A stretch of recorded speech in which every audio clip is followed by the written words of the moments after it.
Visakha steel ప్లాంటును కేంద్ర ఉక్కు శాఖ మంత్రి స్టీల్ ప్లాంటును సందర్శించి ప్లాంటుకు నాసి రకం ముడి సరుకు అందిస్తూ అవినీతికి పాల్పడుతున్న సీఎండీపై విచారణ జరిపించాలి. ఉత్పత్తికి కార్మికుల జీతాలకు లింక్ పెట్టే సర్క్యులర్ రద్దు చేయాలని సిఐటియు విశాఖపట్నం కమిటీ ఆధ్వర్యంలో నిరసన కార్యక్రమం. సమావేశాలు జరుగుతూ ఉన్నాయి. పార్లమెంట్ సమావేశాల్లో ఒక ప్రశ్నకి సమాధానం చెప్పాలని కేంద్ర ప్రభుత్వాన్ని అడుగుతున్నాం. ఒకే ఒక ప్రశ్న, విశాఖ స్టీల్ ప్లాంట్ కి సొంత గన్లు ఎందుకు లేవు?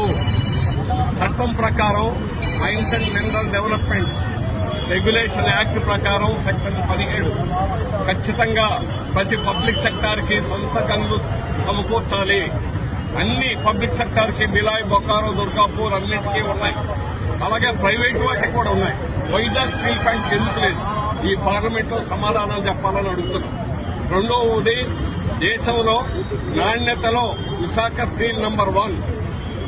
ప్రపంచానికి ఇతర దేశాలకి 4 సంవత్సరాలు ఎగుమతులు వరుసగా చేసినటువంటి స్టీల్ ప్లాంట్ ఏదంటే వైజాగ్ స్టీల్ ప్లాంట్.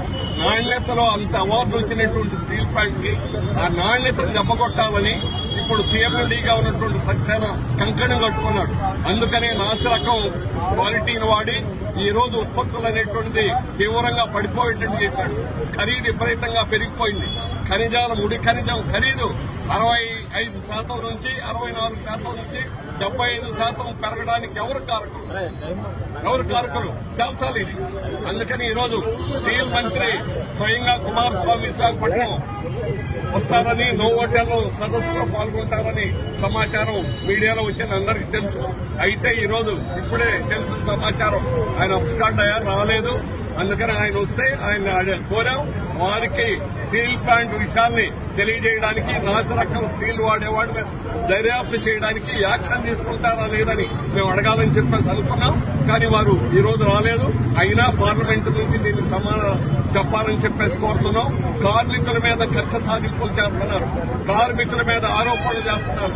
పని చేయట్లేదని, గోస్ట్ కార్మికులని, వైట్ ఎలిఫెంట్ అని రకరకాలైనటువంటి తప్పుడు ఆరోపణలతో ఈరోజు స్టీల్ ప్లాంట్ కార్మికుల మీద బదనాం చేసేటువంటి తప్పుడు పనులు చేస్తున్నారు. వాళ్ళ జీతాలు సగానికి సగం కూడా రాకుండా కోతలు విధిస్తున్నారు, ఉత్పత్తితో ముడిపెడుతున్నారు. ఇవన్నీ తప్పుడు చర్యలు. పొగబెట్టి పొమ్మున్నట్టుగా కార్మికులందరినీ పారిపోయేట్టు చేయాలంటున్నారు.